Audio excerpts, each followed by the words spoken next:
ఇక గగన్ ఆ రౌడీని సెల్లో బాగా కొడుతూ ఉండగా అంతలో అక్కడికి నైని వచ్చి చూసి షాక్ అయిపోతూ వెంటనే రాజేందర్ ఎవరు ఓపెన్ చేశారు ఈ రెండు సెల్ని అని అరుస్తూ ఉంటుంది. గగన్ సార్ ఒకసారి అతనితో మాట్లాడతాను అంటే అని చెప్తూ ఉంటాడు. షడప్ ఎప్పటి నుంచి తీసుకుంటున్నావు గగన్ గవర్నమెంట్ నుంచి జీతం అని నయని కోపడుతూ ఉండగా సారీ మేడం అని చెప్తూ ఉండగా ప్లీజ్ మేడం నేను చెప్పేది ఒకసారి వినండి అని గగన్ అంటుంటే ఇక వెంటనే నయని సెల్ ఓపెన్ చేసి గగన్ షర్ట్ పట్టుకొని నేను నీ మాట వినాలా నా సెల్లో నా స్టేషన్ లో నీ పెత్తనం ఏంటి అని అంటూ లాక్కొని వెళ్లి గగన్ ని కట్టేసి లాఠీలతో బాగా కొడుతూ ఉంటుంది.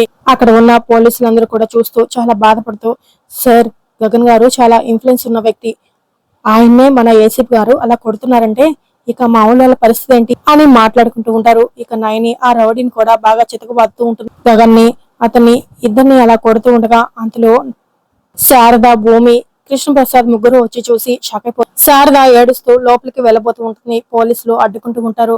కేపీ అయితే ఏంటి దారుణం ఎందుకు అన్ని కొడుతున్నారు మీరు ఇలా కొడుతున్నందుకు మీ మీద యాక్షన్ తీసుకోవచ్చు తెలుసా అని కేపీ అరుస్తూ ఉంటారు. నయని ఆ మాటలకి చాలా కోపంగా గగన్ ని కొట్టడం ఆపేసి బయటికి వెళ్ళి ఏం చేస్తుంది అదే కృష్ణప్రసాద్ యాక్షన్ తీసుకుంటున్నాను హీరోగా మారిన రాజారత్నాన్ని శరత్ చంద్ర మర్డర్ అటెంప్ట్ కి సాక్ష్యం లేకుండా చేయడానికి నీ కొడుకు ఈ స్టేషన్ లోనే చంపబోతుంటే యాక్షన్ తీసుకుంటున్నాను.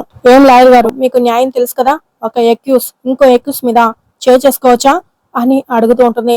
చేసుకోకూడదు మేడం అని లాయర్ అంటుంటే ఇప్పుడు వెళ్ళండి కృష్ణప్రసాద్ హ్యూమన్ రైట్స్ కి అని నయని అంటుంది.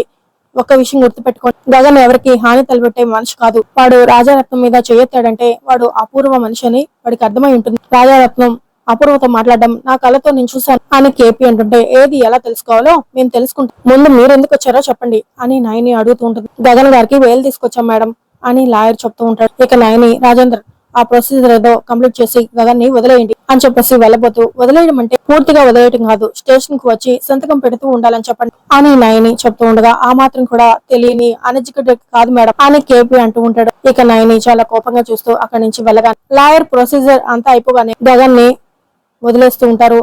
భూమి శారద కేపీ ముగ్గురు కూడా గగన్ ని చూస్తూ ఏడుస్తూ ఉంటారు. భూమి శారద పరిగెత్తుకుంటూ వెళ్లి గగన్ ని పట్టుకుని ఏడుస్తూ తీసుకుని వస్తూ ఉండగా కృష్ణప్రసాద్ కూడా కన్నీళ్లు పెట్టుకుంటూ బాధపడుతూ రే నువ్వేం టెన్షన్ పడకు ఇదంతా అపూర్వ ప్లానే ఎలా హ్యాండిల్ చేయాలో నేను చూసుకుంటా అని కేపీ చెప్తూ ఉంటాడు. గగన్ మాత్రం మౌనంగా చూస్తూ శారద వాళ్ళతో కలిసి వెళ్తూ ఉంటాడు.